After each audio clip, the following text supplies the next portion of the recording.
আসসালামু আলাইকুম, আশা করি সবাই ভালো আছেন। আজকে আমরা চারটা টপিক নিয়ে পড়ব। টপিকগুলো খুবই ছোট্ট, সহজ। প্রথম টপিকটা অ্যাফার্মেটিভ নেগেটিভ এগ্রিমেন্ট। এটা পরীক্ষার জন্য খুব গুরুত্বপূর্ণ একটা টপিক। প্যারালেলিজম, রিডান্ডেন্সি খুবই ছোট্ট, পরীক্ষায় মাঝে মাঝে প্রশ্ন আসে, বাট আমরা আইডিয়া নিব অল্প সময়ের মাঝেই। এবং শেষে আমরা দেখছি কজেটিভ ভার্ব, যেটা পরীক্ষার জন্য খুব গুরুত্বপূর্ণ। সব ধরনের পরীক্ষায় প্রশ্ন আসে। আমরা শুরু করছি বিসমিল্লাহ করে। বিসমিল্লাহির রহমানির রহিম। শুরুতে আসবে অ্যাফার্মেটিভ এগ্রিমেন্ট। মানে কি ভাই? অ্যাফার্মেটিভ এগ্রিমেন্ট মানে হলো হ্যাঁ বোধক সম্মতি। এটাকে যদি আমি বাংলায় বলতে চাই, আমি বললাম আমি ভাত খাই এবং সে ভাত খায়। এই কথাটাকে একটু শর্ট করা যায় না? ইয়েস। আমি ভাত খাই এবং সেও। এই যে আমি ভাত খাই এবং সে ভাত খায়, সে ভাত খায় কথাটাকে আমরা শর্ট করে ফেললাম এবং সেও বলে। এবং আমরা সেও বললাম কেন? কারণ আমাদের প্রথম বাক্যটা কিন্তু হ্যাঁ বোধক, আমি ভাত খাই এবং সেও। আর নেগেটিভ এগ্রিমেন্টটা হবে তার উল্টাটা। ফর এক্সাম্পল, আমি ভাত খাই না এবং সে ভাত খায় না। এই যে এবং সে ভাত খায় না কথাটাকে আমরা শর্ট করে ফেলবো এইভাবে, আমি ভাত খাই না এবং সেও না। ওকে ভাই, চলেন আমরা শুরু করি অ্যাফার্মেটিভ এগ্রিমেন্ট দিয়ে। আমি অ্যাফার্মেটিভ এগ্রিমেন্টের দুটা সূত্র লিখেছি আপনার জন্য। একটা হলো ভাই সেট, আর একটা হলো সস। সেট কি? সেটের পূর্ণরূপ হবে এসতে সাবজেক্ট, এতে অক্সিলারি, টিতে টু অথবা অলসো আমরা বাক্যে পাই, তবে টু দিয়ে আমরা মোস্টলি প্রশ্ন পাবো। সস, সস দিয়ে কেমন হবে বাক্যটা? সো, এতে অক্সিলারি আর এসতে সাবজেক্ট। একটা কোর জিনিস আছে এখানে, সেটা হলো আপনি যদি সেট দিয়ে অ্যাফার্মেটিভ এগ্রিমেন্টের প্রশ্ন পান, তখন খেয়াল করবেন টুটা কিন্তু বাক্যের শেষে বসবে। আর যদি সস দিয়ে আপনি প্রশ্ন পান, তাহলে সোটা বাক্যের শুরুতেই বসবে। এবং আরেকটা কমন বিষয় হলো সেট আর সস দুটার মাঝ শব্দটা কিন্তু অবশ্যই অক্সিলারি। কি ভাই? Auxiliary verb. এবার আমরা কাজে আসি। দেখেন, বাক্য লিখেছি আই ইট রাইস, আমি ভাত খাই, যেটা বাংলা বলেছি সেটাই লিখেছি। এবং সে ভাত খায়, এই কথা না বলে আমরা বলতে চাইছি সেও। এখন আমি কিভাবে লিখছি? সি। এখন আপনি বলবেন স্যার সি নিলেন কেন? ভাই, আমি ইচ্ছা মতো একটা সাবজেক্ট নিলাম। পরীক্ষায় যখন আমরা প্রশ্ন পাবো, আমি একটু পরে দেখাবো, তখন দেখবেন ওনারা একটা সাবজেক্ট দিয়ে দিবে, সেটার অনুযায়ী আমরা কাজ করবো। এখন আমি ইচ্ছা মতো সি নিলাম। এখন দেখেন, আমি সেট দিয়ে যদি কাজ করতে চাই, শুরুতে আমি সাবজেক্ট লিখলাম, অক্সিলারি ভার্ব ডাজ নিলাম। এই পয়েন্টটা আমরা সবাই মনে হয় জানার কথা। আমরা ইন্টারোগেটিভ সেন্টেন্স করতে গেলে এটা পাই, টেক কোশ্চেন করতে গেলেও এই পয়েন্টটাকে আমরা পাই। দেখেন, শি ডাজ। ডাজ কেন নিলাম ভাই? আমাদের অক্সিলারি ভার্ব নিতে হয়। এখন এখানকার ডাজটা, মানে এখানে আমরা ডাজ নিলাম কেন? এম, ইজ আর ওয়াজ আর নিলাম না কেন? ভাই, আমরা জানি আমাদের মূল সেন্টেন্সের ভার্বটা যদি ফাইনাইট ভার্ব হয়, লাইক ইটটা কিন্তু আমাদের একবারে ফাইনাইট ভার্ব, তাই না? তাহলে ইটটা যেহেতু আমরা পেয়েছি, ফলে আমরা কিন্তু এখানে ডাজ দিতে হবে ইটের পরিবর্তে। যদি এখানে অ্যামিজার ওয়াজার থাকতো, আমরা অ্যামিজার ওয়াজার নিতাম, মানে অক্সিলারি ভার্ব থাকলে অক্সিলারি ভার্ব নিব। আর যদি প্রিন্সিপাল ভার্ব থাকে, তখন আমরা ডু ডাজ ডিড নিব। এটা আমরা জানি। প্রেজেন্ট টেন্স আমরা ডু ডাজ নেই, পাস্ট টেন্স আমরা ডিড নেই। এখন এখানে ডাজ দিলাম কারণ সাবজেক্টটা থার্ড পারসন সিঙ্গুলার নাম্বার আকারে বসা আছে। তাহলে আমরা সেট দিয়ে কাজ করলাম কি ভাই? সাবজেক্ট ডাজ নিলাম, এই আমাদের ইট ভার্বের সাথে মিল রেখে, তারপর আমি ঠুটা লিখলাম। অথবা সস দিয়ে করলে সো লিখবো আগে, তারপর ডাজ লিখলাম। এখন ডাজটা কেন হয়েছে ভাই? এই সাবজেক্ট সি অনুযায়ী বসছে। এবং প্যারা নাই, পরীক্ষার হলে অলমোস্ট তিনটা শব্দ লিখতে হয় না, ওনারা দুটা যে কোনো একটা দিয়ে দেয়, অথবা আমাদের অপশনগুলো দিয়ে দেয়, মানে অপশন চারটা দেওয়া থাকে, আমরা যে কোনো একটা চুজ করতে হয়, কারেক্ট যেটা সেটা। তাহলে এটা হলো সেট অথবা সস, একটা বাক্যে প্রয়োগ করলাম। এখন আমি এবার অক্সিলারি দিয়ে একটা দেখেন, আই এম আ স্টুডেন্ট। এখানে আমাদের স্টুডেন্টরা ভেজালে পড়ে। এই যে অক্সিলারি ভার্বটা চুজ করতে গিয়ে ভেজালে পড়ে। খেয়াল রাখবেন, প্রিন্সিপাল ভার্ব হলে আমরা ডু ডাজ ডিড নিব, প্রেজেন্ট টেন্সে ডু ডাজ, পাস্ট টেন্সে ডিড। আর অক্সিলারি ভার্ব থাকলে আমরা অক্সিলারি ভার্বই নিব। তাহলে আই এম আ স্টুডেন্ট এবং সি নিলাম আমি ইচ্ছে মতো সাবজেক্ট, এই আমাদের সেট দিয়ে যদি কাজ করি ইজ নিলাম। কেন ভাই ইজ নিলাম? এই যে এম আছে যেহেতু, এখানে যেহেতু এম ইজ আর ওয়াজ আর আছে, হ্যাভ হ্যাজ হ্যাড আছে, এখানে আমি এম ইজ আর ওয়াজ আর হ্যাভ হ্যাজ হ্যাড নিব। আর এখানে প্রিন্সিপাল ভার্ব আছে, আমরা এখানে ডু ডাজ ডিড নিব টেন্স এবং সাবজেক্ট অনুযায়ী। তাহলে শি ইজ টু অথবা সস দিয়ে করলে সো ইজ শি। এবার আমি আপনাকে এই দুটো বাক্যের পাস্ট টেন্সে যদি দেখাই, দেখেন আই এইট রাইস, আমি ভাত খেয়েছিলাম এবং সেও ভাত খেয়েছিল। এটা বলবো আমি ভাত খেয়েছিলাম এবং সেও। তাহলে দেখেন শি নিলাম, আমাদের সেট দিয়ে কাজ করতে এসে ডিড নিলাম। কেন ভাই ডিড নিলাম? বুঝছেন তো, প্রিন্সিপাল ভার্ব আছে, আমরা ডু ডাজ ডিড নিব। পাস্ট টেন্সে আছে যেন আমরা ডিড নিলাম, টু বসাইলাম, একই ক্যাটাগরি। সস দিয়ে করলে সো ডিড শি। আবার এই বাক্যটার পাস্ট টেন্স আসলে আই ওয়াজ আ স্টুডেন্ট, আমি ছিলাম একজন ছাত্র এবং সেও একজন ছাত্র ছিল, এই কথা না বলে বলবো আমি একজন ছাত্র ছিলাম এবং সেও। তাহলে আমরা সি নিলাম, এখানে যেহেতু এমিজ আর ওয়াজার আছে আমরা এখানে ওয়াজ নিলাম, ওয়াজের কারণে ওয়াজে নিতে হচ্ছে পাস্ট টেন্সে। তারপর টু সেট দিয়ে করলে সস দিয়ে করলে সো ওয়াজ শি। তাহলে ভাই সূত্র দুটো খেয়াল রাখবেন, সেট অথবা সস। এখন আপনি অ্যাফার্মেটিভ এগ্রিমেন্ট নাকি নেগেটিভ এগ্রিমেন্ট বুঝবেন কেমনে? বুঝবেন হলো এই যে বাক্যের প্রথম পার্টটা দেখবেন, দেখেন লিখা আছে আই ইট রাইস এন্ড। আমাদের পরীক্ষা এমনই থাকবে, আই ইট রাইস এন্ড পর্যন্ত লেখা থাকবে, তারপর এই অংশটা আপনাকে পরীক্ষা লিখতে হয়। এবং পরীক্ষায় মাঝে মাঝে সাবজেক্ট লেখাও থাকে, মাঝে মাঝে সাবজেক্টও লেখা থাকবে, এই টু সো এগুলো লেখা থাকবে, অক্সিলারি ভার্বটা লিখতে হয়। ওকে, তাহলে আপনার সূত্র দুটা কি কি ভাই? সেট আর সস। তাহলে আপনি যদি দেখেন আমাদের এন্ড পর্যন্ত বাক্যটা হাবোধক, এবং আপনি অপশনে তখন সেট দিয়ে মিলাবেন অথবা সস দিয়ে মিলাবেন। সেট দিয়ে মিলালে খেয়াল করবেন অবশ্যই শেষে টু থাকবে, সো শুরুতে থাকবে যদি সস দিয়ে হয়। সেট দিয়ে হলে টু শেষে, সস দিয়ে হলে সো শুরুতে। এবং অবশ্যই বাক্যের মাঝে কি থাকবে? অক্সিলারি থাকবে। অক্সিলারি গুলো কেমনে বসবে? প্রিন্সিপাল ভার্ব থাকলে আমরা ডু ডাজ ডিড নিব, প্রেজেন্ট টেন্সে ডু ডাজ, পাস্ট টেন্সে ডিড। আর এমিজ আর ওয়াজার বসলে আমরা এমিজ আর ওয়াজারকেই বসাবো সাবজেক্ট এবং টেন্স অনুযায়ী। ওকে ভাই, আশা করি কথা ক্লিয়ার। এবার আমাদের পরীক্ষা কেমনে আসছে এটা আপনারা আমি এখন দেখাবো। দেখেন এই দুটো প্রশ্নই ঢাকা ইউনিভার্সিটিতে আসছে, করেন। দেখেন ভাই আপনি সহজে বুঝে গেছেন আমাদের এই প্রশ্নটা অ্যাফার্মেটিভ এগ্রিমেন্ট। দেখেন হাবোধক বাক্য এন্ড দিয়ে শুরু হয়েছে। এবার আপনি মনে মনে একটু সেট সসরে এখন মিলাবেন, পরীক্ষার হলে যেতে যেতে এগুলো আপনার মানে ঠোঁটস্থ হয়ে যাবে। সেট সসে আপনি মাথায় রাখেন, আমরা সেট দিয়ে খেলি তো ভাই, টু দিয়ে আছে একটাও নাই, আছে একটা, এই যে এটা, কিন্তু টু তো থাকবে কোথায় ভাই? শেষে, ফলে এটা বাদ। এবার সস দিয়ে খেলেন, সো থাকবে কোথায় ভাই? শুরুতে, তাহলে শুরুতে নাই, এই দুইটা আছে আমাদের বি এবং সি। দেখেন ওনারা কেমনে কাজ করে। এবার আমরা বলছিলাম সোর পরে অক্সিলারি কথা থাকবে ভাই, অবশ্যই মাঝে থাকবে। এখানে কি অক্সিলারি মাঝে আছে? নাই, তাহলে আপনি উত্তর নিচ্ছেন সো এম আই। সহজ না ভাই? ইয়েস। এবার আসেন, এখানে আমরা অক্সিলারি ভার্ব দিয়ে পাইছি। এবার সেকেন্ড সেন্টেন্সে he likes to travel and, সে ট্রাভেল করতে পছন্দ করে এবং সেও করে, মানে ছেলেটাও করে মেয়েটাও করে। এখন আপনি এটার অ্যাফার্মেটিভ এগ্রিমেন্ট করবেন, বুঝতে পারছেন অ্যাফার্মেটিভ এগ্রিমেন্টটা কারা? অ্যাফার্মেটিভ বাক্য আছে, ফলে অ্যাফার্মেটিভ এগ্রিমেন্ট করবেন। তাহলে আমরা সেট সস দিয়ে করি। দেখেন সেট দিয়ে করতে চাইলে এই যে টুটা শেষে আছে আমরা রেখে দিলাম, হইতে পারে কিন্তু হবে না, কারণ কি এখানে অক্সিলারি ভার্ব ইজ আছে। ভাই আমাদের মূল ভার্ব তো কিন্তু লাইকস আছে, প্রিন্সিপাল ভার্ব আকারে লাইকস আছে। লাইকস এর মতো প্রিন্সিপাল ভার্ব থাকলে আমরা কিন্তু ডু ডাজ ডিড নিব, ফলে ইজ দিব কখন? যখন এমিজার থাকে, ফলে বি নাম্বার বাদ। সস দিয়ে করার চেষ্টা করি তো, অলসো দিয়ে আমরা করতে পারি না, কারণ অলসো বাক্যের শুরুতে বসতে পারে না। দেন সো ইজ হি অথবা সো ডাজ হি। দেখেন এই দুটাই কারেক্ট, সস দিয়ে দুটাই কারেক্ট, তবে একটাই কারেক্ট। কারণ কি এখানে তো ভাই আমাদের প্রিন্সিপাল ভার্ব আছে, ফলে ইজ বাদ, উত্তর হবে ডি, সো ডাজ শি। কঠিন লেগছে ভাই? তাহলে অ্যাফার্মেটিভ এগ্রিমেন্টের সূত্র কি? Set sauce. সেট দিয়ে কি ভাই? সাবজেক্ট অক্সিলারি টু, সো দিয়ে সো অক্সিলারি সাবজেক্ট। সেট দিয়ে হলে টুটা শেষে পাবেন, সস দিয়ে হলে সোটা শুরুতে পাবেন। মাঝে অবশ্য অক্সিলারি থাকবে টেন্স অনুযায়ী, মানে আমাদের প্রিন্সিপাল ভার্ব অনুযায়ী। এটা যদি অক্সিলারি ভার্ব হয় তখন আমরা এমিজার রি লিখবো, আর প্রিন্সিপাল ভার্ব থাকলে আমরা ডু ডাজ ডিড লিখবো। যদি একটা প্রশ্ন করি, এটা নিশ্চয়ই পারবেন, যদি বলি হি ইজ হার্ড ওয়ার্কিং, এটা কোন টেন্সে আছে? আমি জানি আপনি নিশ্চিত বলবেন এটা প্রেজেন্ট ইনডিফিনিট টেন্সে আছে। ইয়েস, এটা কন্টিনিউয়াস টেন্স না ভাই, ইজ আছে। আবার আইএনজি দেখলে আমরা কিন্তু কন্টিনিউয়াস বলবো না, কারণ আমরা বুঝে বুঝে পড়ি। হার্ড ওয়ার্কিং শব্দটা এখানে ভাই ভার্ব না, কিন্তু adjective. She is hard working, সে পরিশ্রমী। ওকে ভাই, তাহলে অ্যাফার্মেটিভ এগ্রিমেন্ট আমি রেখে দিলাম, সেট সসের খেলা। এবং পরীক্ষায় অসংখ্য প্রশ্ন পাবেন, প্লিজ অ্যাটেনশন দিয়ে আমার কথা শুনতে থাকেন, করতে থাকেন। তাহলে he is hard working and so am I, he likes to travel and so does she. এবং এটা স্পোকেন ইংলিশেও খুব ব্যবহার করা হয় শর্ট করতে। আসেন এবার আমরা নেগেটিভ এগ্রিমেন্ট নিয়ে একটু খেলবো। অ্যাফার্মেটিভ এগ্রিমেন্টের উল্টাটা হলো নেগেটিভ এগ্রিমেন্ট, মানে আমি ভাত খাই না এবং সেও ভাত খায় না। শর্ট করে কি বলবো? আমি ভাত খাই না এবং সেও না। তাহলে এটা হলো নেগেটিভ এগ্রিমেন্ট। দেখেন এটা দিয়ে আমরা কেমনে খেলবো?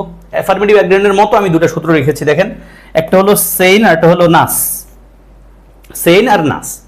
এখন দেখেন সেইন মানে কি ভাই? অ্যাটেনশন দিয়েন। সেইন মানে হলো এসতে সাবজেক্ট, এতে অক্সিলারি অবশ্যই থাকবে, এবং এনতে নেগেটিভ ওয়ার্ড থাকবে, আর ইতে আইদার থাকবে। নেইদার দিয়ে হলে শুরুতে নেইদার, নাস দিয়ে হলে নেইদার, অক্সিলারি সাবজেক্ট। তাহলে আমি ওই সেট সসের মতো একটা কমন ইস্যু বলি। দেখেন যদি সেম দিয়ে আপনি নেগেটিভ এগ্রিমেন্ট করতে চান, তাহলে অবশ্যই আইদারটা বাক্যের কোথায় পাবেন? শেষে পাবেন। যদি নাস দিয়ে আপনি নেগেটিভ এগ্রিমেন্ট করতে চান অবশ্যই নেইদারটা বাক্যের শুরুতেই পাবেন। এবং কমন কথাটা হলো অক্সিলারি ভার্ব বাক্যের মাঝেই বসবে একবারে। আসলে এবার আমরা খেলি সেইন আর নাস, এবং সেইন শব্দের অর্থ কিন্তু সুস্থ, মানে সুস্থ মস্তিষ্কের কোনো মানুষ, এটা বোঝাচ্ছে। আচ্ছা, আই ডোন্ট ইট রাইস, আমি ভাত খাই না, এবং সেও খায় না, কথাটা কেমনে বলবো আমরা? আই ডিড নট লেখা আছে, আমি ডোন্ট পড়েছি, সরি। আসেন তাহলে আমরা সেইন দিয়ে যদি কাজ করতে চাই, দেখেন আমরা সেইন আগে সাবজেক্ট লিখলাম, তারপরে ডিড অক্সিলারি ভার্বটা নিলাম। যেহেতু এখানে মানে ডিড নট লিখে আছে, আমাদের এখানে ডিড লিখতে হবে। নেগেটিভ করতে গেলে আমরা ডু ডাজ ডিড দিয়েই কাজ করতে হয়, পাস্ট টেন্সের জন্য ডিড লিখলাম। আর এই যে নট, এন্ড দিয়ে নট মানে নেগেটিভ ওয়ার্ড লিখলাম, নেগেটিভ ওয়ার্ড এই যে ডিড নট কিন্তু লিখে আছে। যেহেতু আমরা সমান্তরাল করতে হবে, একটু পরে আমরা প্যারালেলিজম পড়বো, হ্যাঁ আশা করছি, তখন আমরা এখানে যেহেতু নেগেটিভ আছে ওই পাশে কিন্তু আমরা নেগেটিভ প্যাটার্নটা রাখতে হবে। তাহলে আসেন, শি ডিড নট আইদার, দেখেন আইদারটা আমরা সেইন দিয়ে কাজ করে ফেললাম, subject auxiliary negative word either. নাস দিয়ে করতে চাইলে নেইদার ডিড শি। এখন আবার বলেন না স্যার এখানে তো নেগেটিভ করলেন না, আপনি নিশ্চয়ই নেইদার শব্দটাকে নেগেটিভ আকারেই চেনেন, যে বাক্যে নেইদার থাকে সেই বাক্যের একটা নেগেটিভ ওয়ার্ড দরকার হয় না ভাই, একটা বাক্য ডাস। সেকেন্ড বাক্যে আসেন, I was not a teacher. দেখেন আমি একজন শিক্ষক ছিলাম না এবং সেও না। তাহলে আমি যদি সেন দিয়ে করি, আগে সাবজেক্ট নিলাম, বললেন না কেন এটা নিছেন, ইচ্ছা মতো আমি নিছি, আপনি পরীক্ষা হলে একটু করে আমি প্রশ্ন দেখাবো, একটা সাবজেক্ট ওরা দিয়ে দিবে, ফলে আপনি এটা নিয়ে প্যারা খাইেন না এখন। তাহলে সাবজেক্ট লিখলাম, অক্সিলারি ভার্ব ওয়াজ। কেন ওয়াজ নিছি ভাই বুঝছেন তো, এখানে ডিড আসলে ওখানে ডিড নিছি, এখানে ওয়াজ আছে এখানে তো ওয়াজে নিব আমরা। তাহলে শি ওয়াজ নট, এই যে নেগেটিভ ওয়ার্ড নট নিলাম, শর্ট ফর্মে এখানে লেখা আছে আইদার, দেখেন আইদার শেষে আছে। আর নেইদার দিয়ে নাচ দিয়ে করলে নেইদার অক্সিলারি সাবজেক্ট। কথা ক্লিয়ার ভাই? তাহলে নেগেটিভ এগ্রিমেন্টের সূত্র আপনি খেয়াল রাখবেন কি, সেইন আর নাস। এখনই প্রশ্ন দেখাচ্ছি। তাহলে সেইনতে ভাই সাবজেক্ট অক্সিলারি অবশ্যই নেগেটিভ ওয়ার্ড থাকবে, যেহেতু নেগেটিভ এগ্রিমেন্ট করতে হচ্ছে, আইদারটা শেষেই থাকবে। আর নেগেটিভ নাস দিয়ে নেইদার শুরুতে অক্সিলারি এবং শেষে সাবজেক্ট। আশা করি সেইন আর নাস বুঝতে পেরেছেন, এক্সাম্পলগুলো বুঝছেন, আরো ভালো বুঝবেন এখন প্রশ্ন সমাধান করেন, এগুলো পরীক্ষা আসছে। ইয়েস করেন। My friend does not like terrorism.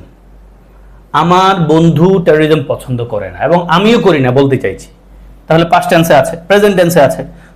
Negative agreement আমরা বুঝতে পারছি, যেহেতু এটা নেগেটিভ এন্ড দিয়ে শুরু করছে, এন্ড দিয়ে থামায় আবার নতুন বাক্য লিখতে হচ্ছে, বুঝতে পারছি আমরা নেগেটিভ এগ্রিমেন্ট। তাহলে আপনি খেয়াল রাখবেন কারে ভাই, সেইন আর নাসকে। আমি এখানে লিখে দিই ছোট্ট করে, মাঝ বরাবর পাবেন সেইন, আর এটা কি ভাই, নাস। আপনি এই সূত্র ধরে আপনি কাজ করেন, দেখবেন পেরে যাবেন ইনশাআল্লাহ সব। সেইন subject auxiliary negative word either. তাহলে আসেন তো, আইদারটা থাকবে কোথায় ভাই, শেষে আছে, এক জায়গায় শেষে আছে। তাহলে বাক্যটা আইদার থাকা শেষে আছে, এতটুকু মিলছে। বাট আমরা জানি আইদার যুক্ত বাক্যে অবশ্যই নেগেটিভ ওয়ার্ড থাকবে একটা, কারণ আইদার পজিটিভ ওয়ার্ড, ফলে এটা বাদ। আইদার নেইদার নাই, বাদ। এ আর বির মধ্যেই খেলা। দেখেন নেইদার দিয়ে শুরু করছে, ঠিক আছে, আমরা দুটাকে রাখলাম প্রাথমিকভাবে, বাট আমরা কথা বলছিলাম অ্যাফার্মেটিভ এগ্রিমেন্ট হোক বা নেগেটিভ এগ্রিমেন্ট, বাক্যের মাঝের শব্দটা কিন্তু অবশ্যই অক্সিলারি হইতে হবে। তাহলে আমরা এখানে এটার উত্তর নিব, দেখেন অক্সিলারি আছে এখানেই, ফলে উত্তর হচ্ছে বি, নেইদার ডু আই। তাহলে আমার বন্ধু টেররিজম পছন্দ করে না, আমিও করি না। এরপর আসেন, she is not in agreement, সে চুক্তিতে নাই, তাহলে আমিও নাই, এটা বলতে চাইছে। তাহলে আপনি সেট মানে সেইন আর নাস দিয়ে খেলেন। সেইন দিয়ে খেলার উপায় আছে কিনা, আছে। দেখেন আইদার আছে, তবে আইদার অবশ্যই শুরুতে বসে না, আইদার অবশ্যই শেষে বসে, তবে নেগেটিভ ছাড়া সে বসে না, তার সাথে একটা নেগেটিভ ওয়ার্ড লাগে, ফলে এটাও বাদ এটাও বাদ, রইলো বাকি দুইটা। নেইদার ডু আই নাকি নেইদার এম আই, স্ট্রাকচারাল ঠিক আছে, নেইদার মানে নাস, neither auxiliary subject, neither auxiliary subject দূরে ঠিক আছে। বাট আমাদের ওই যে কোর কথাটা অ্যাফার্মেটিভ এগ্রিমেন্টের সময় বলছিলাম ভাই, আমাদের এখানকার অক্সিলারি অনুযায়ী আমরা কাজ করতে হবে। যেহেতু ইজ আছে, তার মানে প্রেজেন্ট টেন্সে আছে, তাহলে আই এর সাথে কি বসবে ভাই, এম বসবে। ইয়েস। ডু তো আমরা কখন লিখি, যখন আমাদের ভার্বটা থাকে প্রিন্সিপাল ভার্ব, লাইক এখানে আমরা ডাজ নট পাইছি, এই জন্য আমরা এখানে ডাজ লিখছি। এখানে যেহেতু অ্যামিজার আছে, আমরা অ্যামিজার দিয়ে কাজ করতে হবে, তাহলে আই এর সাথে নিশ্চয়ই এম বসে, ফলে নেইদার এম আই। ওকে ভাই, কঠিন ছিল না নিশ্চয়ই। তাহলে আমরা দেখছি my friend does not like terrorism, neither do I, এটাও নাচ দিয়ে করেছে এবং এটাও নাচ দিয়ে করেছে। এবং আমরা নেগেটিভ এগ্রিমেন্টের যত প্রশ্ন আছে আপনি অধিকাংশ নাচ দিয়েই করবেন, তবে সেইন দিয়েও কিন্তু থাকে। আমি মোটামুটি অ্যাফার্মেটিভ এন্ড নেগেটিভ এগ্রিমেন্টটাকে আপনারা বুঝিয়ে ফেলতে পারছি, প্রত্যাশা করি। এবার আপনার কাজ হলো ভাই, যে কোনো বই ধরে দেখেন, শুরু করেন ইনশাল্লাহ। সেট সস অ্যাফার্মেটিভ এগ্রিমেন্টের জন্য, নেগেটিভ এগ্রিমেন্টের জন্য সেইন নাচ দিয়ে সব প্রশ্ন সমাধান করতে পারবেন ইনশাল্লাহ। আমিও তো আপনাকে প্রশ্ন সমাধান করাবো বটে। এবার আমরা পড়ব প্যারালেলিজম নিয়ে। প্যারালেলিজমকে আপনি কল্পনা করতে পারেন রেল লাইনের মতো। রেল লাইনের দুটা পাশ কিন্তু ভাই সমান সমান থাকে, তাই না? এখন এই রেল লাইনের দুটা পাশ যদি সমান না থাকে তখন রেল কিন্তু অ্যাক্সিডেন্টের মুখোমুখি হয়। প্যারালেলিজম মানে হলো সমান্তরাল। বানানটার দিকে অ্যাটেনশন দেন ভাই, PARALLELLISM, প্যারালেলিজম। এখানে দুইবার এস আছে, এল আছে, একবার ডাবল এল, একবার একটা এল। এখানে আমাদের ভেজালের জায়গা। প্যারালেলিজম মানে হলো সমান্তরাল। রেল লাইনের সাথে আপনি কল্পনা করতে পারেন। একটা বাংলা এক্সাম্পল দেই। ফর এক্সাম্পল, হাসিম আমলাকে প্রবাবলি আপনারা চেনেন। He is one of my favourite cricketers. যদিও আমি এখন ক্রিকেট খেলা সেই অর্থে দেখি না বা খেলতে পারি না নিজে, but cricket is one of my favourite what should I say sports. Ash is one of the greatest batsmen I've ever played with. Lovely shot. Well, he's a class act, Hashim Amla. Smiling assassin, as they would say, someone who was always having a smile on their face, but with the bat in hand, man, he was a hard one to deal with. Just knew where the gaps were and used his wrist beautifully. Worked away on the onside, excellent timing. This is typical Amla. কিন্তু একটা টাইমে cricket খেলা খুব দেখতাম, এখন আলহামদুলিল্লাহ সময়ের অপচয় হয় বিধায় জীবনের প্রয়োজন এটারে স্কিপ করতে পারছি। একটা টাইমে ক্রিকেট খেলা ছাড়া ঘুমাইতে পারতাম না, ক্রিকেট খেলার দেখা ছাড়া জীবন চলতো না। আসি তো হাসিম আমলার একটা এক্সাম্পল আমি আপনাকে দেই বাংলায়, এই টপিকটা বোঝানোর জন্য, গল্প করছি না। হাসিম আমলা একজন ভালো ক্রিকেটার, একজন ভালো বাবা, এবং সে তার স্ত্রীর সাথে ভালো ব্যবহার করে। ভালো লাগছে বাক্যটা? শেষ কথাটা আপনার কাছে একটু অড লাগছে, তাই না? যে হাসিম আমলা একজন ভালো ক্রিকেটার, একজন ভালো বাবা, এবং সে তার স্ত্রীর সাথে ভালো ব্যবহার করে, কথাটা মিলে না। প্যারালেল হইল না ভাই। প্যারালেল করতে গেলে কেমনে হইতো? হাসিম আমলা একজন ভালো ক্রিকেটার, একজন ভালো বাবা, এবং একজন ভালো হাজব্যান্ড, স্বামী। এবার আপনার কাছে ভালো লাগছে, তাই না? এটাকে আমরা বলি ভাই প্যারালেলিজম। মানে হলো ওই যে এবং দিয়ে আমরা যা বলছি, এবং দিয়ে যুক্ত করেছি তিনটা শব্দকে, প্রত্যেকটার মাত্রা, প্রত্যেকটার পরিচয় সেম হইতে হবে। এটাকে আমরা প্যারালেলিজম বলি।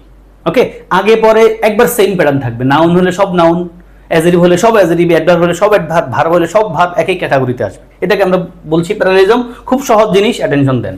আমরা কয়েকটা প্যাটার্ন দেখি। দেখেন ভাই, এই নট অনলির পরে যা থাকবে, বাট অলসোর পর একবার তাই থাকবে, একই প্যাটার্ন থাকবে, সেম কথা। নট বাট, বোথের পরে যেমন ওয়ার্ড থাকবে, এন্ডের পরে তাই থাকবে। আইদারের পরে যা, নাইদারের পরে, অরের পরে তা, অ্যাজ ওয়েল এজ এর আগে যা, পরেও তা, নিদারের পরে যা, নরের পরেও তা, সিমিলারের আগে যা, সিমিলারের পরেও তা। একটু আগে হাসিমাল এক্সাম্পল দিয়েছিলাম এন্ড দিয়ে, এন্ডের আগে যা, পরেও তা, অরের আগে পরে, নরের আগে পরে, দেনের আগে পরে, সেম জিনিস। এগুলো মুখস্থ করার কিছু নাই, আপনি শুধু দেখেন, আপনি খেয়াল করবেন। এই নট অনলির পরে যা থাকবে, বাট অলসোর পরে তাই থাকবে। একাধিকবার এটা একটু রিডিং পড়লে, এক্সাম্পল প্র্যাকটিস করলে, প্রশ্ন সমাধান করলে এটা সহজে বুঝে যাবেন। এখানে মুখস্থ করার কিছু নাই। মূল কথা হলো ভাই, প্যারালেলিজম মানে হলো বাক্যের একটা সিকোয়েন্স কিন্তু মেনটেন থাকবে, সিকোয়েন্সটা ফলো করবে সব সময়। নাউন হলে সব নাউন, অ্যাডজেক্টিভ হলে সব অ্যাডজেক্টিভ, অ্যাডভার্ব হলে সব অ্যাডভার্ব। এক্সাম্পল দেখেন, আই লাইক, আমি পছন্দ করি। কি পছন্দ করি? Swimming, singing and teaching. দেখছেন মিলে কিনা? আপনার পড়তে গেলেও ভালো লাগবে। I like swimming, singing, teaching, একই ফ্লো। কথা বলতে গেলেও একটা ফ্লো আসে, এটা এখানে আছে। এখন আমি যদি বলতাম I like swimming, singing and to teach, একটু অড লাগতেছে না ভাই? এই অডটাই কিন্তু এখানে প্যারালেলিজম। এবং প্যারালেলিজম পারার জন্য রুলস রেগুলেশনের চেয়ে বেশি সহজ হয় প্যারালেলিজম ভুল ধরার জন্য, সেগুলো রিডিং করার অভ্যাস, যেটা আমি আপনাদেরকে মানে বারে বারে হয়তো বলছি। আসেন, he is not only talented but also industrious. দেখেন তো ভাই, নট অনলির পরে যাহা থাকবে, বাট অলসো পরে তাহাই থাকবে বলছিলাম। তাহলে নট অনলির পরে একটা অ্যাজেটিভ আছে, বাট অলসো পরে অ্যাজেটিভ থাকবে। আমি কি বলতে পারতাম যে he is not only talented but also industry? না, অথবা ইন্ডাস্ট্রিয়াসলি, মিলে না ভাই। এটাকে আমরা সহজ ভাষায় বলছি কি প্যারালেলিজম। এক্সাম্পল দেখতে চান, তাই না? পরীক্ষা আসছে, এগুলো দেখেন। এই যে বিশেষ পরীক্ষা সহ অনেক প্রশ্ন আসছে এই পয়েন্টটা ধরে। আপনি এখানে আমি 3টা বাক্য লিখছি, 3টা বাক্যই পরীক্ষা আসছে। চিন্তা করেন, একটু পজ করেন, আপনি মাথায় একটু দেন, এই 3টা প্রশ্ন নিয়ে একটু ঘামান। আসেন আমার সাথে, তো আপনি করবেন জানি। He has received several scholarships, এতে অনেক স্কলারশিপ পাইছে, মাশাআল্লাহ। কি লেখা আছে? Not only because of his artistic but his academic ability. Reading পড়লে আপনার কাছে একটা অড লাগবে, আপনি নট অনলি পাইলে বাট অলসো খোঁজেন, তাই না? বাট দিয়ে বাক্য শেষ করছে, ফলে এটা আমরা অফ মুডে রাখি। সেকেন্ড বাক্যে আসেন, for both his academic ability as well as, ভাই বোথ থাকলে এন্ড থাকতে হয়, আমরা এটা নিশ্চিত জানি, তাই না? বোথ থাকলে বাক্যে এন্ড থাকবে, আর অ্যাজ ওয়েল এজ থাকলে বাক্যে আর বোথ থাকবে না। তাহলে এখানে ভুল, যে কোনো এক জায়গায় ভুল, আমরা এটারে অফ মুডে রেখে দিই। সি নাম্বার আসেন, তিনি অনেকগুলো স্কলারশিপ পাইছে because of his academic and artistic ability. আমার কাছে এটা পড়তে ভালো লাগতেছে, আপনার কাছেও মনে হয় লাগার কথা। ডি নাম্বারটা পড়ে দেখি তো ওখানে সমস্যা আছে কিনা। He has received several scholarships as resulting of his ability and the academy. বুঝলাম না কথাবার্তা। আপনি রিডিং পড়েই কিন্তু মজা পাবেন প্যারালিজমের কারেক্ট বাক্যটাতে। উত্তর পেয়ে গেছি আমরা সি নাম্বার। এখন কেন, যদি আপনি গ্রামাটিক্যাল পয়েন্ট অফ ভিউতে আসেন, তাহলে তিনি অনেকগুলো স্কলারশিপ পেয়েছেন বিকজ অফ, কোন কারণে পাইছেন? His academic and artistic ability. দেখেন ভাই, অ্যাবিলিটি হলো আমাদের নাউন, বাট এন্ড আমাদের প্যারালাল প্যাটার্ন। দেখেন কোন কারণে, দুইটা কারণে পাইছে। একটা হলো তার একাডেমিক এবং আর্টিস্টিক দুই যোগ্যতার কারণে পাইছে। তাহলে এই যে একাডেমিক শব্দটা অ্যাডজেক্টিভ, আর্টিস্টিক শব্দটা অ্যাডজেক্টিভ, দুইটা শব্দ অ্যাডজেক্টিভ, কিন্তু কার ব্যাপারে কথা বলছে? অ্যাবিলিটি নিয়ে কথা বলছে। তাহলে অ্যাবিলিটি হলো আমাদের নাউন, অ্যাবিলিটি শব্দটার মডিফাই করছে আর্টিস্টিক এবং একাডেমিক, এই দুইটা শব্দই। এবং এন্ডের আগে যেমন, এন্ডের পরে কিন্তু তেমন আছে। দেখেন এন্ডের আগে শব্দটা অ্যাডজেক্টিভ, এন্ডের পরে শব্দটা কিন্তু অ্যাডজেক্টিভ। কথা ক্লিয়ার ভাই? উত্তর সি। এরপর আসেন, একটা অ্যাডমিশন টেস্টে to answer accurately is more important than কি? আপনি অর্থ না বুঝলে এটা পারবেন কিন্তু। দেখেন টু আনসার অ্যাকিউরেটলি, একটা অ্যাডমিশন টেস্টে এবং আমাদের স্টুডেন্টদেরকে এই জাতীয় কথাগুলো ভোগায়। আপনি যদি যত ধরনের প্রশ্ন সমাধান করবেন, বাক্যের শুরুতে এরকম অ্যাডভার্বিয়াল থাকে কমা দিয়ে 3 4 5 7 ওয়ার্ডের, এটাতে হালায় দিয়ে আপনি কাম করেন, দেখবেন আমি হয়ে গেছে ভাই। এটা দেয় আমাকে আপনারা একটু ডিস্ট্রাকশনে ফেলার জন্য, মানে একটু ভেজালে ফেলার জন্য। এটা পয়টা মূল বাক্যের অর্থের সাথে, মানে মূল বাক্যের অর্থের সাথে মিল করতে আপনার কষ্ট হয়, ফলে এটা ফেলে দিলে আপনি পারবেন। In admission test, adverbial test বাদ দেন। টু আনসার অ্যাকুরেটলি, ঠিকভাবে আনসার করতে পারাটা ইজ মোর ইম্পর্টেন্ট, অনেক বেশি গুরুত্বপূর্ণ দেন। ওই যে দেন আছে, দেখেন দেন তুলনা, দেনের সাথেও কিন্তু এই to answer accurately is more important, ঠিকভাবে আনসার করতে পারাটা বেশি গুরুত্বপূর্ণ দেন টু ফিনিশ কুইকলি। আগে আগে শেষ করার চেয়েও ঠিকঠাকভাবে অ্যাকুরেটলি আনসার করতে পারাটা বেশি গুরুত্বপূর্ণ। মানে আপনি সব শেষ করে ফেলছেন কিন্তু ভুল হয়েছে 100টার ভিতরে 60টা, আপনার ফোন দিব ওরা, এই যে জরিমানা দিয়ে যাও, তোমার নেগেটিভ মার্কিং বেশি। আর আপনি 1 ঘন্টা 100টা না দাগায়া বুঝে শুনে 70টা দাগাইছেন, 5টা বলেছে, অসুবিধা নাই, বা 60টা দাগায় চান্স পায়। আমি এমন মানুষদেরকে চিনি যারা যেগুলো নিশ্চিত পারে এগুলোই আনসার করে, যেগুলো 50-50 চান্স আছে এরকম কিছু দেয়, যেগুলো তো মন বেশি টানে, তার অল্প দাগায় কিন্তু অ্যাকুরেট হওয়ার কারণে চান্স বেশি পাইছে, মানে চান্স পেয়ে যায়। তাহলে দেখেন এখানে টু আনসার অ্যাকুরেটলি আর টু ফিনিশ কুইকলি, ঠিক আছে কিনা ভাই? ঠিক আছে। দেখেন টু আনসার অ্যাকুরেটলি, একটা প্রিপজিশন, ভার্ব, অ্যাডভার্ব। দেখেন টু ভার্ব অ্যাডভার্ব পুরো মিল আছে। রিডিং পড়লে আপনি দেখবেন আপনার কাছে একটা জায়গায় মিল খাবে। To answer accurately is more important than to finish quickly, to answer accurately, to finish quickly. তারপর আসেন একই প্যাটার্ন বিসিএস পরীক্ষা আসছে, ইন মেনি ওয়েজ। এই দেখেন এটা এক্সট্রা কথা ফেলে দেন। রাইডিং আ বাইসাইকেল, এটার দিকে আসে শুধু। Riding a bicycle, riding a bicycle মানে বাইসাইকেলটা চালানো ইজ সিমিলার টু, একই রকম, কিসের মতো? তাহলে এই যে রাইডিং এ বাইসাইকেলের মতো আপনি কিছু একটা পাবেন। তাহলে এই বাইসাইকেল চালানোটা মানে গাড়ি চালানোর মতো বলছে, তাহলে রাইডিং এর মতো ড্রাইভিং খোঁজেন। এ কার, এ বাইসাইকেল, এই দেখেন উত্তর সি হওয়া উচিত। পারছেন না ভাই? প্যারালেলিজম মূলত খুব সহজ জিনিস, এখানে রুলস মুখস্থ করার কিছু নাই। আপনি অ্যাটেনশন দিয়ে পড়বেন, বুঝবেন। আমার এই কথাটা বোঝার পর আমি যেই ওয়ার্ডগুলোর কথা বলেছি এদেরকে একটু মনোযোগ দিয়ে অ্যাটেনশন দিবেন। এদের আগে পরে সেম প্যাটার্ন বসবে। নাউন হলে নাউন, অ্যাডজেক্টিভ হলে অ্যাডজেক্টিভ, অ্যাডভার্ব হলে adverb, to plus verb adverb হলে টু প্লাস ভার্ব অ্যাডভার্ব থাকবে, মানে প্যাটার্নটা সেম থাকবে। ওকে, দেখেন আমরা যেগুলো করেছিলাম, প্রথম অ্যান্সার পেয়েছি আমরা সি নাম্বারটা। বাক্যগুলো পড়েন। He has received several scholarships because of his academic and artistic ability in an admission test. To answer accurately is more important than to finish quickly. And then in many ways riding a bicycle is similar to driving a car. দেখেন driving a car, riding a bicycle। শেষ ভাই, parallelism নিয়ে আর প্যারাবো না। এবার আসেন redundancy. এটা প্যারালেলিজমের মতো আরো সহজ একটা টপিক, চেয়েও আরো সহজ টপিক বলবো। রিডান্ডেন্সি মানে হলো বাহুল্য দোষ। বাংলায় আপনারা পড়ে থাকেন যে দেশের সকল শিক্ষকগণ উপস্থিত, এটা ভুল না কথাটা? ইয়েস ভাই, সকল বললে আবার গণ দরকার হয় না, দেশের সকল শিক্ষকগণ লাগবে না। আপনি আইদার লেখেন দেশের সকল শিক্ষক উপস্থিত অথবা দেশের শিক্ষকগণ উপস্থিত। যে দুইটা কথা মানে একটা শব্দ দিয়ে যদি আপনি বুঝে ফেলেন, আপনি দুইটা কথা বলতে গেলে তো বাক্যটা ভুল। আমি বলতে পারি না যে আই হ্যাভ সাফিসিয়েন্ট ইনাফ মানি, না, আমাকে বলতে হবে আই হ্যাভ সাফিসিয়েন্ট মানি, এমনটা। ওকে ভাই, এটাকে আমরা বলি রিডান্ডেন্সি। আসেন, রিডান্ডেন্সি শব্দটা নিশ্চয়ই নাউন, এটার অ্যাডজেক্টিভ হলো রিডান্ডেন্ট, মানে বাহুল্য, দোষে দূষিত এমনটা বোঝাচ্ছে, বা বেশি হয়ে গেছে এমনটা। তাহলে রিডান্ডেন্সি হয় কেমনে আমরা দেখবো, এই দেখেন এক্সাম্পলগুলো দেখলে হবে। এই রিপিট অ্যাগেন, ভাই রিপিট মানে কি? আবার বলেন। অ্যাগেন বললে তো আবার, মানে আবার বলেন আবার, বিষয়টা মিলে না, যেটা আমরা প্রায়শ ভুল করে থাকি। ইভেন যারা নেটিভ স্পিকার তারাও কিন্তু এই ভুলটা করে থাকে। Could you please repeat the sentence again?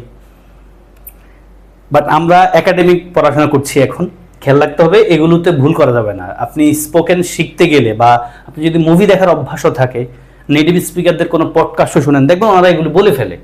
But স্পোকেনের মূল টার্গেট কি? To make you understand what I am telling you, তাই না? স্পোকেন মূল টার্গেট হলো আমি যা বলছি তা বোঝাতে পারছে কিনা, আমার কথায় ভুল থাকতেও পারে, বাট স্টিল আপনি বুঝতে পারছেন। বাট এখন যেটা পড়ছি এটা কিন্তু একবার রাইটিং, মানে ফর্মাল ওয়ে।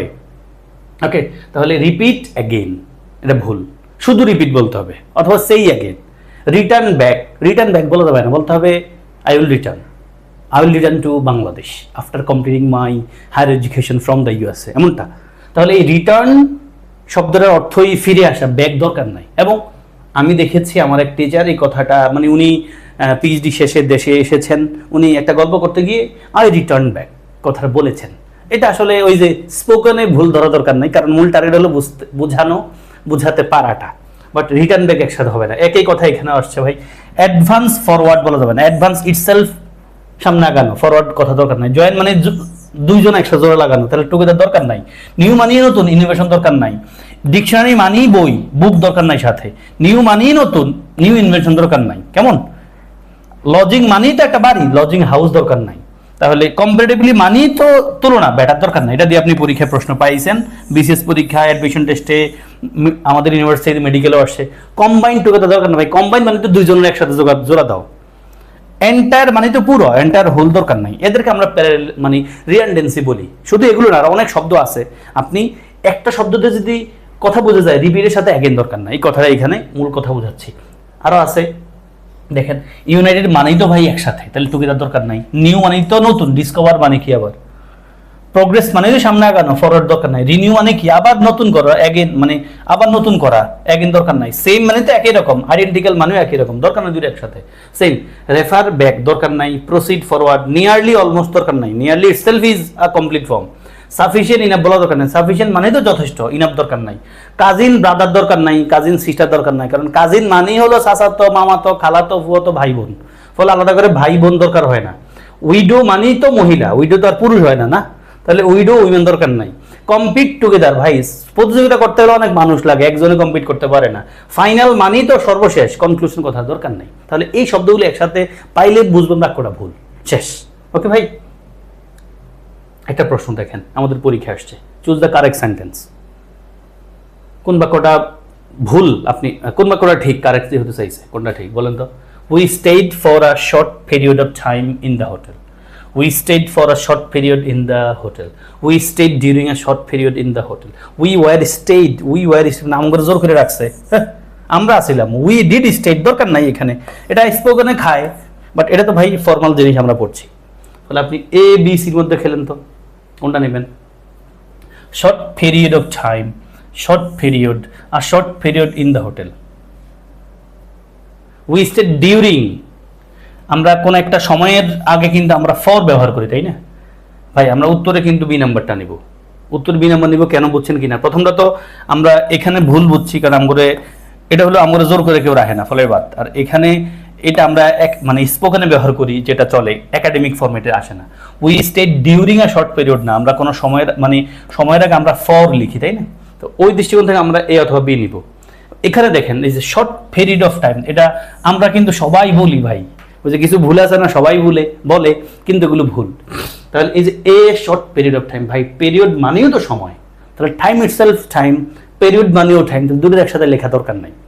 তাহলে একাডেমিকলি আমাদের ভুল হবে বি নাম্বারটা, যদি আমরা এটারে বলে ফেলি মুখে, শর্ট পিরিয়ড অফ টাইম।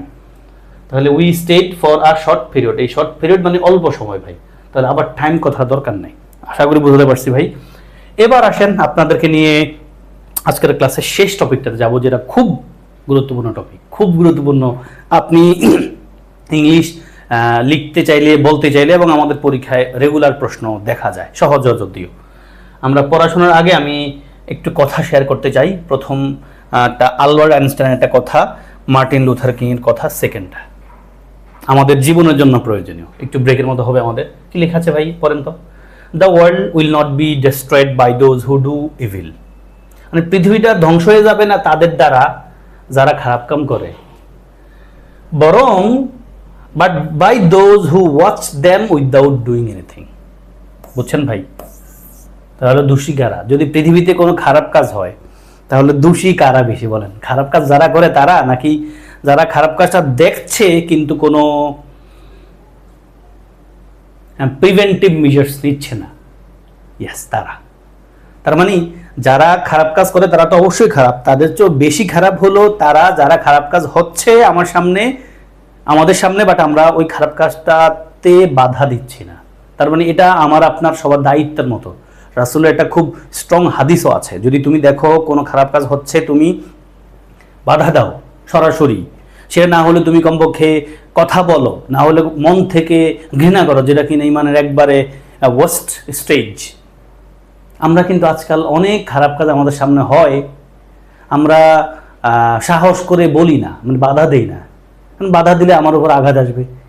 এখন এই চুপ থাকতে থাকতে থাকতে থাকতে আমরা কিন্তু স্বৈরাচার বানাই। ফর এক্সাম্পল ধরেন, আমরা বাংলাদেশে বাস করি, কেউ একজন স্বৈরাচার হয়ে গেছেন, এবং উনি স্বৈরাচার হয়েছেন, অবশ্যই এটা ওনার খারাপ গুণ, উনি এটার মানে কনসিকুয়েন্সটা পাবেন। বাট এটাও মাথায় খেয়াল রাখতে হবে, যে মাথায় রাখতে হবে একজন মানুষ স্বৈরাচার হওয়ার পেছনে শুধু তিনি নিজে দায়ী না, আমি ইন্ডিভিজুয়াল একজন নাগরিক হিসেবেও দায়ী। কেন জানেন? ফর এক্সাম্পল, আমি ঝালমুড়ি বিক্রি করি রাস্তায়, আমিও কিন্তু একজন মানুষের স্বৈরাচার বানানোর পেছনে ভূমিকা রাখি। কেমনে বলবেন? কেমনে, তাই না? সেটা হলো, আমার কাছে একজনের চাঁদা নেয় আইসা, প্রতিদিন 100 টাকা করে দেয়। চাঁদা আমি কেন দিব? আমি চাঁদাটা দেই খুব সহজে, মাইনা নেই যে আমার তো বসতে দিবে না, যদিও আমি বুঝি এটা অন্যায়, বাট স্টিল আমি কিন্তু এটা বাধা দিই না। অনেক ক্ষেত্রে আমরা ঘৃণাও করি না, যারা ঘৃণা করে তাদেরকে তার আল্লাহ সাইডে দিবে, বাট মোস্টলি আমরা এটা মাইনা নেই, এটা সামাজিক নিয়ম মনে হয় যেন। একদল একসময় নিত, এখন নতুন আরেক দল নেয় বা নিবে, এটা মনে হয় আমাদের চলবেই, এমন একটা বিষয় আমরা কেউ ফিল করি। যদি আমরা ফিল করি তাহলে আমাদের সমস্যা আছে। তাহলে আমিও কিন্তু ওই মানুষের স্বৈরাচার হওয়ার পেছনে একজন দায়ী। আমার কিন্তু ওইতে যা আকাম কাম করছে, সব আকাম কামের একটা ভাগ আমার কাছে আইব, কারণ আমার চিন্তা ভাবনার কারণে এই মানুষের স্বৈরাচার হয়েছে। আমরা যদি সবাই সবার জায়গা থেকে একটু শক্ত হই, তাহলে আসলে স্বৈরাচার হতে পারে না কেউ। হ্যাঁ, কিছু গ্যাঞ্জাম আসবে, আমার উপরও একটা থ্রেট আসবে, বাট স্টিল আমি যদি দাঁড়াই, আমার মতো এরকম 50 জন দাঁড়াবে, বাট কেউ দাঁড়ায় না, তখন কেউই দাঁড়ায় না। মানে একজন দাঁড়ায় না, তখন আর কেউ দাঁড়ায় না। আমি নিজে দেখেছি, আমি একবারে অফ হ্যান্ড এক্সপিরিয়েন্স নিজের। আমি রাস্তায় দেখলাম 2টা সিএনজি একটা লাগাই দিছে। এরা রাস্তার মাঝ বরাবর দাঁড়া হাইওয়ে রাস্তায় মাঝ বরাবর দাঁড়ায় তারা ঝগড়া করতেছে, আর পাশেই সাত দোকানদার আছে অনেক, এবং ওখানে অনেক মানুষজন, প্রায় 100 মানুষজন দাঁড়ায় ভিডিও করতেছে। মানে কেউ আইসা এদের মারামারি থামাইতেছে না। তো আমার আবার একটা সমস্যা, এবং এটা আপনারাও খেয়াল রাখবেন, এরকম দেখলে একটু সাবধানে হেল্প করতে যাইয়েন, যেন আপনি যারা হেল্প করতে গেছেন হে আবার আপনার মাইন্ড না দেয়। তো আমি যেটা করলাম, আমার সমস্যাটা হলো, আমি এরকম সমস্যা দেখলে চেষ্টা করি এটার একটু থামাইতে, যেমনি হোক। এই জন্য একা একা না গিয়ে আমি চেষ্টা করি আমার চেহারা স্বরূপ দেখে 2-1 মানুষের যদি মনে হয় যে আমার চিন্তার কাছাকাছি, বলি ভাই একটু আমার সাথে আসেন, আমি 2-1 নিয়ে একটু সামনে যাই, গিয়ে ওদেরকে একটু থামাই দিই, এবং থামাই দিছি। তো তারপর যারা যাত্রী ছিল, ওনাদের অফিস ছিল খুব দ্রুত, বলছে ভাই আপনারা ধন্যবাদ, অনেকগুলো মানুষ দাঁড়ায় ছিল, কেউ আসলে থামায় না, এবং যাত্রীরাও মহিলা। তো মূল পয়েন্ট হলো, আমরা কখনো কোথাও খারাপ কিছু হচ্ছে দেখলে আমরা বাধা দেওয়ার চেষ্টা যদি না করি, বাধা না দিয়ে কমপক্ষে কথা বলি। কথা যদি না বলতে, কথা তো সব জায়গায় বলতে হবে না, যেখানে আমার বলার সম্ভব মানে সক্ষমতা আছে, যেখানে আমি বললে একটু হলে উপকার হবে, লাইক আমি আপনাদের কাছে বলতেছি, এটাও আমার একটু দায়িত্বের মধ্যে পড়ে। আমি যদি সেটাও না পারি, কমপক্ষে আমি ঘৃণা করবো। বাট আনফর্চুনেটলি আমরা এটাতে এমন অভ্যস্ত হয়ে যাই যে আমরা এটা ঘৃণা করি না ভাই, তখন কিন্তু আপনি দায়ী, কেউ একজন মানুষ সরেসার হয়ে গেছে, এবার যারে আপনি কল্পনা করেন না কেন, সেই সরেসার হওয়ার পেছনে আপনি দায়ী, আমি দেই, আমার বাপে দেয়, আমার ভাই দায়ী, কারণ আমরা সবাই চাঁদা দেই। সাবধান ভাই।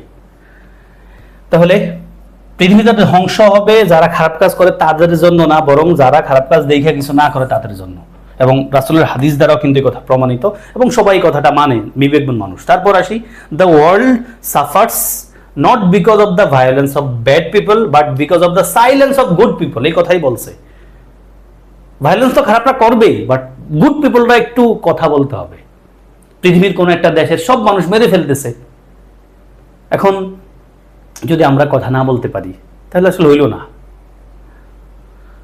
এবং আমরা কিন্তু তাহলে কমপ্লিসিট।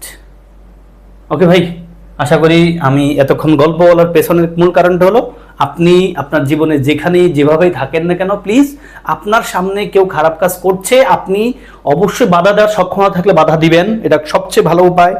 বাধা দেওয়ার সক্ষমতা না থাকলে আপনি কমপক্ষে কথা বলবেন, কথা বলার না থাকলে আপনি অবশ্যই ঘৃণা করবেন। গল্প করছি অনেকক্ষণ, ব্রেক হয়েছে, কষ্ট পাইলে মাফ করে দিয়েন। হ্যাঁ, পজিটিভ ভার মানে কি ভাই? প্রযোজক ক্রিয়া। শিক্ষক ছাত্রকে পড়ান, শিক্ষক কিন্তু নিজে পড়ে না। মা শিশুকে চাঁদ দেখান, মাও দেখেন, বাট মায় কিন্তু শিশুরে দেখায়। এটাকে আমরা বলি কি ভাই?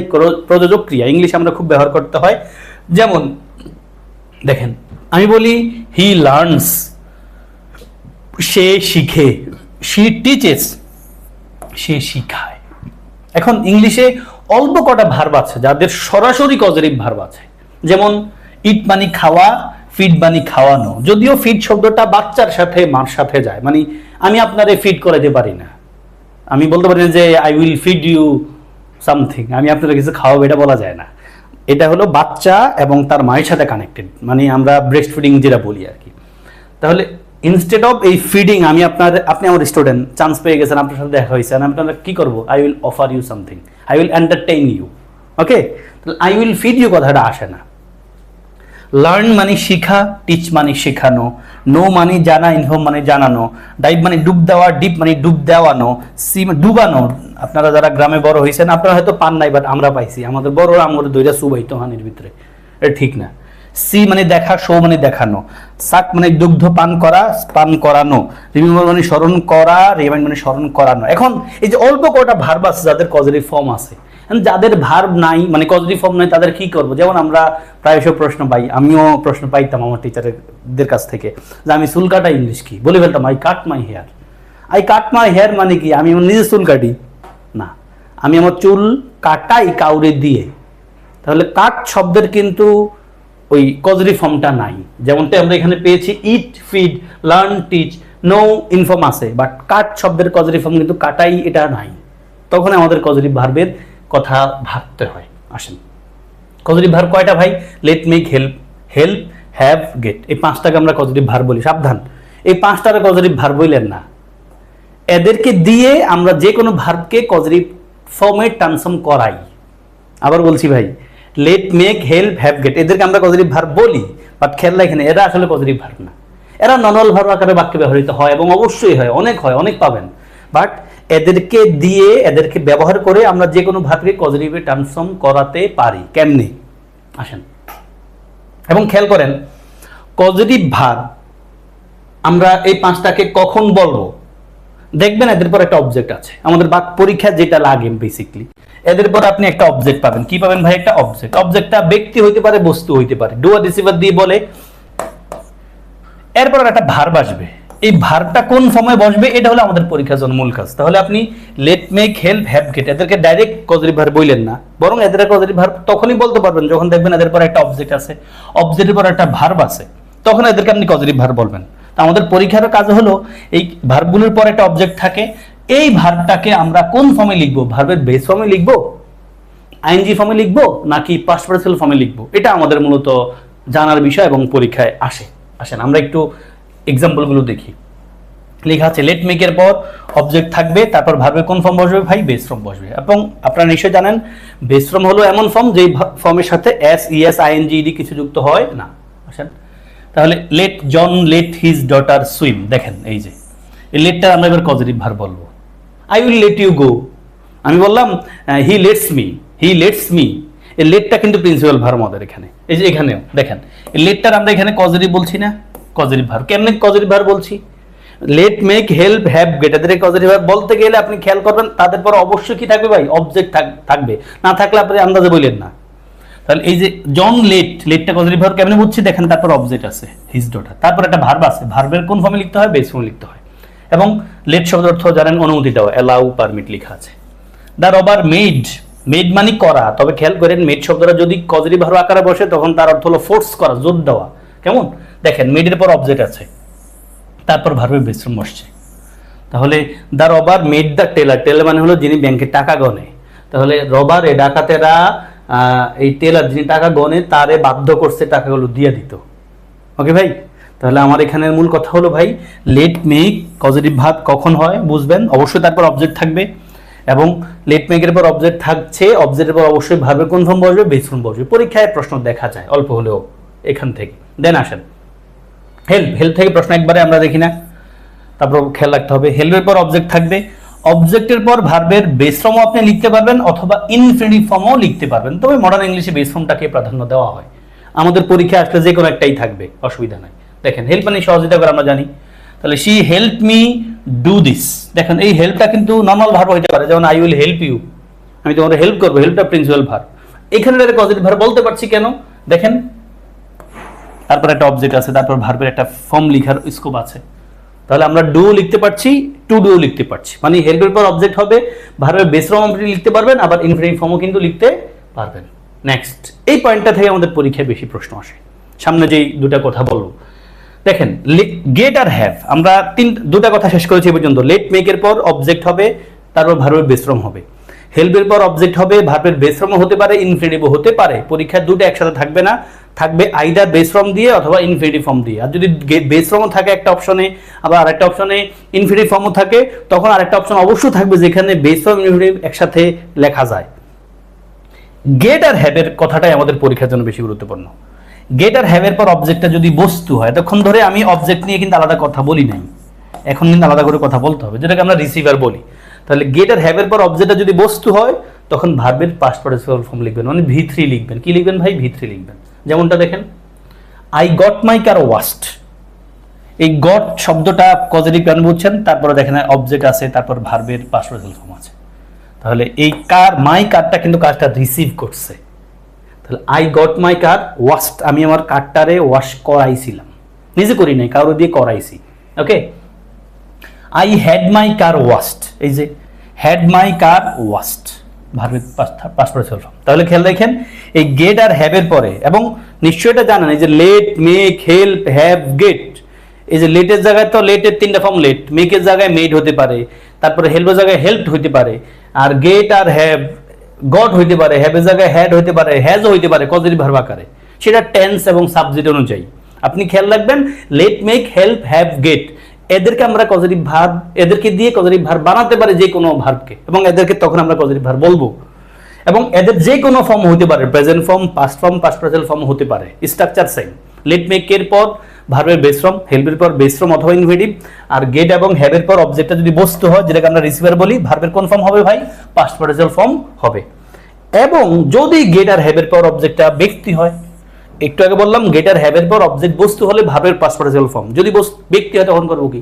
দেখেন হ্যাভের পর যদি ব্যক্তি হয় তখন ভার্বের বেস ফর্ম, হ্যাভের পর ব্যক্তি হলে ভার্বের বেস ফর্ম, আর যদি গেটের পর ব্যক্তি হয় তখন আপনি ইনফিনিটিভ, যেটা আমরা গিট টু দিয়ে আকারে বলতে পারি, গিট টু। গেটের যদি আপনি গিট কল্পনা করেন আর ইনফিনিটিভের প্রথম পার্টটা টু, গিট টু, তাহলে গেটের হ্যাভের পর যদি ব্যক্তি হয় আপনি বেস ফর্ম লিখবেন, আর গেটের পর যদি ব্যক্তি হয় গিট টু লিখবেন, মানে ইনফিনিটিভ ফর্ম লিখবেন। দেখেন I had my younger brother clean my room, আমি আমার ইয়াঙ্গার ব্রাদাররে দিয়া রুমটা ক্লিন করাইছি। দেখেন হ্যাড মানে কিন্তু হ্যাভ ভাই, হ্যাড মানে কি? হ্যাভ। হ্যাভের পর ব্যক্তি আছে, ভার্বের একটা ফর্ম লিখতে হচ্ছে, তার মানে এই হ্যাভটা পজিটিভ ভার্ব বুঝতে পারছি।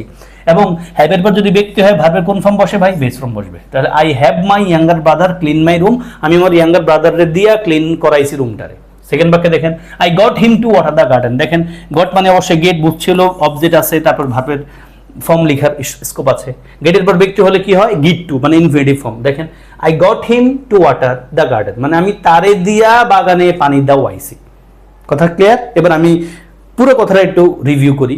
Late, make, help, have, get, এদেরকে আমরা কজেটিভ ভার্ব আন্দাজে বলে দিব না, তবে খেয়াল রাখবো এদের পর একটা অবজেক্ট থাকবে আর একটা ভার্ব আসবে, তখন এদেরকে কজেটিভ বলবো। স্ট্রাকচার কি? লেট মেকের পর ভার্বের বেস ফর্ম হবে অবজেক্ট যাই থাকুক, হেল্পের পর অবজেক্ট থাকবে, তারপর ভার্বের বেস ফর্ম হতে পারে, ইনফিনিটিভ হবে, হতে পারে, যে কোনো একটাই থাকবে। এবং এরপরের দুটা কথা বেশি গুরুত্বপূর্ণ, গেট আর হ্যাভের পর অবজেক্টটা যদি বস্তু হয়, যেটাকে আমরা রিসিভার আকারে বলি ভাই, গেট আর হ্যাভের পর অবজেক্টটা যদি বস্তু দেখেন তখন ভার্বের পাস্ট পার্টিসিপাল ফর্ম লিখবেন, থার্ড ফর্ম। আর গেটের পর গেট আর হ্যাভের পর যদি ব্যক্তি হয় তাহলে খেয়াল রাখবেন হ্যাভের পর ব্যক্তি হলে বেস ফর্ম, গেটের পর ব্যক্তি হলে গিট টু মানে ইনফিনিটিভ ফর্ম। আশা করি ভাই বুঝাতে পারছি। এবার আপনি প্রশ্ন সমাধান করবেন তো আমার সাথে, তাই না? করেন। অনুবাদ আকার আসছে, আমি তোমাকে খাওয়াই, পরীক্ষা আসছে। যদিও আমরা বলেছিলাম ফিড শব্দটা মা বাচ্চার সাথে কানেক্টেড, তাহলে এখানে অপশন আছে আমরা আই ফিড ইউ বলবো, আমি তোমাকে খাওয়াই। Pick out the sentence with causative verb, দেখেন কজেটিভ ভার্ব লাগবে কিন্তু আপনার, তাহলে শি ইজ ইটিং রাইস, অবশ্যই কজেটিভ ভার্ব নাই। দ্য লেটার ইজ বিং, না কজেটিভ না। I shall get the work, yes অবশ্যই এটা দেখেন। গেটের পর বস্তু আছে, ভার্বের পাস্ট পার্টিসিপাল ফর্ম বসবে, উত্তর হচ্ছে সি। ওকে, তাহলে উত্তর পেয়েছি আমরা সি এবং সি, সি সি। এরপর করেন তো 3, 4 ডিউ ইউনিট আসছে, সিইউবি ইউনিট আসছে। খুব ভালো question. My mother dash by a well known photographer. এখন আপনি বলে ফেলবেন my mother had taken her photo, হয় কিন্তু কথাটা অনেকে কিন্তু উত্তরে দিয়ে ফেলবে, সাবধান, এটা 100% ভুল উত্তর। কেন ভাই? আপনার মায়ে ছবি তুলছে নিজে নিজে, যে মাই mother had taken her photo, মানে আমার মায়ে নিজের ছবি তুলছে নিজে, বাইয়া ওয়াইলন ফটোগ্রাফার দিয়ে, ফটোগ্রাফারে আনছে কিনলে, ফটোগ্রাফারে না তুলবো, তাহলে বাক্যটা ভুল। যদিও খুব ভালো লাগে আমাদের কাছে, এটা পাস্ট পারফেক্ট প্যাটার্ন, বাক্যর প্যাটার্ন ঠিক আছে, সাবজেক্ট আছে, অক্সিলারি আছে, ভার্ব আছে, অবজেক্ট আছে, কত ভালো লাগে, কিন্তু ভুল। My mother had her photo taken, yes উত্তরের দিকে হওয়ার কথা। My mother her photo, my mother took her photo, my যদি নিজের ছবি নিজে তোলো ডিড মতো, তাহলে ওইটার আনসার কিনলেই উত্তর নিশ্চয়ই বি নাম্বার। তাহলে মাই মাদার হ্যাড হার ফটো, দেখেন এই হ্যাড মানে কিন্তু ভাই হ্যাভ, তাই না? পাস্ট টেন্সে আছে বিদায়। হার ফটো কিন্তু অবজেক্ট, তারপরে ভার্বের পাস্ট পার্টিসিপাল ফর্ম দেখেন। তাহলে আমার মা তুলিয়েছিলেন, আমার মা ছবি তুলিয়েছিলেন ফটোগ্রাফারে দিয়া। ওকে ভাই, প্যাসিভ মুড কিন্তু। My mother had her photo taken by a well known photographer, একজন বিখ্যাত প্রখ্যাত ফটোগ্রাফারের দিয়ে তার ছবি তুলাইছিলেন। আসেন, মেরি হ্যাড জন, বুঝতে পারছি এটা পজিটিভ মুড, কারণ হ্যাডের পর যখন ব্যক্তি আছে আর একটা ভার্ব লিখতে হচ্ছে, অবশ্যই পজিটিভ ভার্ব। হ্যাড মানে কিন্তু হ্যাভ, হ্যাভের পর ব্যক্তি হলে আমরা বেস ফর্ম পড়েছি, তাহলে ওয়াশ। তাহলে Mary had John wash the car, মেরিয়ে জনের দিয়া কারটা পরিষ্কার করাইছে। ওকে ভাই, তাহলে উত্তর পেয়েছি আমরা হ্যাড হার ফটো টেকেন, ছবি তোলাইছিলেন, এখানে জনে মেরিয়ে জনের দিয়া কারটা ওয়াশ করাইছিল। আশা করি সবকিছু বুঝতে পেরেছেন। আমরা 4টা টপিক নিয়ে কথা বলেছিলাম। পজিটিভ শুরুতে পড়েছিলাম অ্যাফার্মেটিভ নেগেটিভ এগ্রিমেন্ট, সূত্র কি ভাই? অ্যাফার্মেটিভ এগ্রিমেন্টের সেট সস, নেগেটিভ এগ্রিমেন্টের সেইন নাস। তারপর পড়েছিলাম প্যারালেলিজম, সমান সমান, অ্যান্ড তারপরে or not only but also, similar to, আর কি কি বলছিলাম, এদের আগে পরে সেম জিনিস হবে। রিডান্ডেন্সি মানে কি? বাহুল্য দোষ।